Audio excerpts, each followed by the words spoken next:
Selamat siang adik-adik dan juga papa dan mama yang sementara mendampingi di rumah masing-masing. Di saat ini kita akan belajar dua pertemuan sekaligus, yakni pertemuan ke-17 dan pertemuan ke-18. Ada dua sub pokok bahasan yang dibahas. Yang pertama, dunia yang didiami, dan yang kedua, dunia sebagai tempat beraktivitas. Nah, untuk pokok bahasannya masih sama yaitu dunia kita, dan program sajiannya juga adalah konteks. Pembacaan Alkitab pertama terambil dari Kejadian 1 ayat 28 dan pembacaan Alkitab kedua terambil dari Kejadian 2 ayatnya yang ke-15.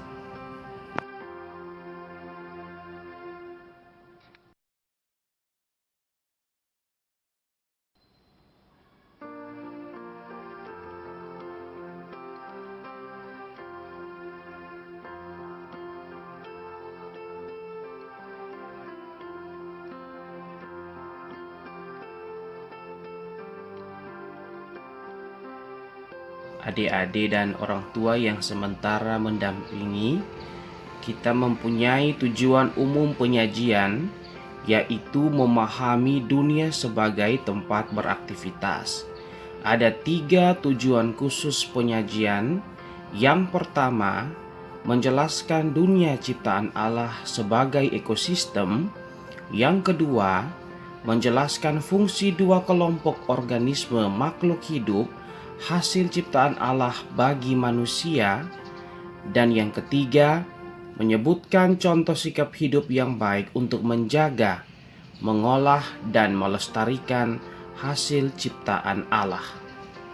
Ya, adik-adik, untuk TKP pertama ini menjelaskan dunia ciptaan Allah sebagai ekosistem. Nah, kita lihat bahwa dunia yang diciptakan Allah adalah tempat hidup dan berdiam makhluk-makhluk ciptaan Allah seperti hewan di laut dan di darat, tumbuh-tumbuhan, dan manusia, di mana ada hubungan timbal balik antara satu dengan lainnya. Manusia, hewan, dan tumbuh-tumbuhan dengan lingkungan alam tempat di mana makhluk itu hidup. Dengan demikian, ada ketergantungan antara satu dengan yang lain, baik manusia, hewan, dan tumbuh-tumbuhan maupun dengan lingkungannya sebagai satu ekosistem. Nah, ini adalah tugas adik-adik dan juga orang tua untuk mencari tahu apa itu ekosistem. Pasti di sekolah adik-adik sudah memahaminya dengan baik. Untuk TKP kedua, menjelaskan fungsi dua kelompok organisme makhluk hidup hasil ciptaan Allah bagi manusia. Nah, kita lihat adik-adik dan juga papa dan mama yang mendampingi, dalam upaya membangun ekosistem yang baik, maka manusia itu membutuhkan makhluk hidup lainnya, yakni tumbuh-tumbuhan dan hewan yang memiliki fungsi dan peran masing-masing guna menunjang ekosistem yang berlangsung.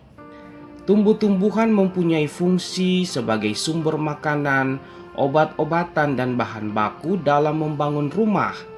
Sedangkan hewan fungsinya sebagai sarana transportasi tradisional, membantu meringankan beban pekerjaan di sawah. Kemudian kulit hewan dapat diolah menjadi sepatu, kerajinan, dan lain-lain. Juga dapat dijadikan bahan makanan seperti daging, telur. Selain itu dapat dijadikan bahan obat, contoh minyak dari paus.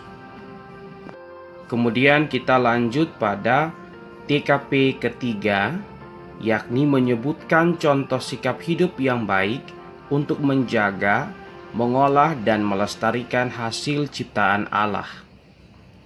Nah, adik-adik bayangkan, karena pentingnya, maka kita harus menjaga, mengolah, dan melestarikan segala hasil ciptaan Allah yang ada di sekitar kita sesuai yang difirmankan Allah yang terdapat dalam Kejadian 1 ayatnya yang ke-28.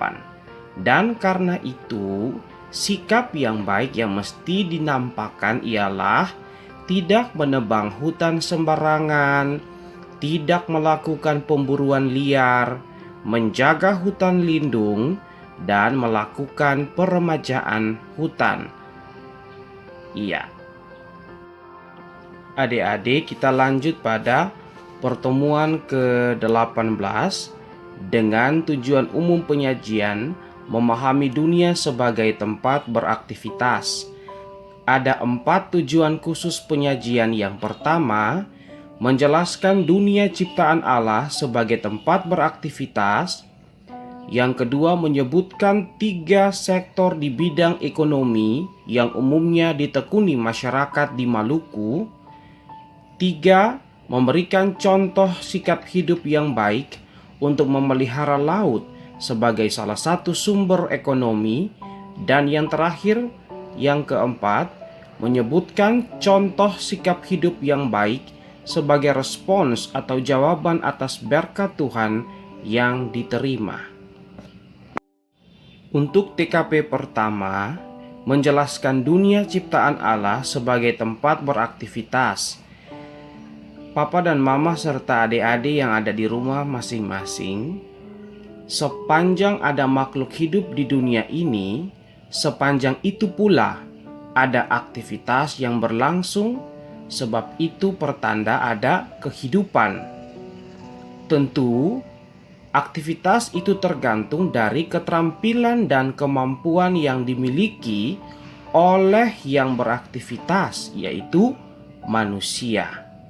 Entah itu di darat ataupun di laut, bahkan di udara. Kemudian TKP kedua menyebutkan 3 sektor di bidang ekonomi yang umumnya ditekuni masyarakat Maluku. Nah, 3 sektor yang berhubungan dengan aktivitas manusia di bidang ekonomi yang juga kita jumpai dalam kehidupan masyarakat Maluku adalah sektor perikanan, sektor pertanian, dan juga sektor perdagangan. Hal ini terjadi justru Maluku secara geografis memiliki wilayah agraris yang subur, tapi juga potensi laut yang kaya yang memberi jaminan hidup ke masa depan. Selain itu, pengaruh yang sudah ada sejak abad ke-12 turut membentuk karakter manusia Maluku yang suka pada dunia perdagangan. Ini semua memberi arti tersendiri dalam memerankan hidup dengan berbagai aktivitas yang dapat memberi jaminan hidup. Menopang semuanya itu, maka diperlukan sikap hidup yang baik untuk memelihara baik laut maupun sebagai jawaban atas berkat yang diterima dari Tuhan. Ya, kita lanjut pada TKP ketiga, memberikan contoh sikap hidup yang baik untuk memelihara laut sebagai salah satu sumber ekonomi. Sikap hidup yang baik dalam memelihara laut sebagai salah satu sumber ekonomi adalah sebagai berikut. 1. Tidak memakai bahan peledak atau bom untuk menangkap ikan. 2. Tidak memakai pukat harimau untuk menangkap ikan. 3. Tidak membuang limbah ke laut. 4. Tidak melakukan pengerukan pasir atau kerikil di pantai, dan lain-lain. Sedangkan untuk TKP keempat menyebutkan contoh sikap hidup yang baik sebagai respons atau jawaban atas berkat Tuhan yang diterima adalah yang pertama, 1. Memenuhi kebutuhan keluarga dengan baik. 2. menolong sesama yang membutuhkan pertolongan. 3. Menabung untuk keperluan hari depan. 4. Tidak memakai hasil kerja untuk judi, miras, narkoba, dan lain-lain. Dengan memahami semuanya itu, kita akan menjadikan dunia di mana kita ada sebagai tempat beraktivitas yang mendatangkan manfaat guna hidup sekarang dan esok yang menanti, bukan hanya bagi diri tetapi juga bagi orang lain dan sesama kita. Ya adik-adik, untuk nats hafalan pada pertemuan ke-17 terambil pada Kejadian 1 ayatnya yang ke-28 yang berbunyi, Allah memberkati mereka, lalu Allah berfirman kepada mereka, beranak cuculah dan bertambah banyak, penuhilah bumi dan taklukkanlah itu, berkuasalah atas ikan-ikan di laut dan burung-burung di udara dan atas segala binatang yang merayap di bumi. Demikian penyampaian materi pertemuan ke-17 dan ke-18 yang kita bahas di saat ini tentang konteks. Oleh sebab itu, kakak pengasuh menghimbau untuk adik-adik semua jangan lupa tetap menjaga kebersihan tubuh, apalagi dalam situasi pandemi COVID-19 di saat ini. Jangan lupa tidur cukup, makan cukup, dan juga tetap setia melakukan tugas dan pembelajaran melalui jaringan di saat ini. Selamat siang dan shalom.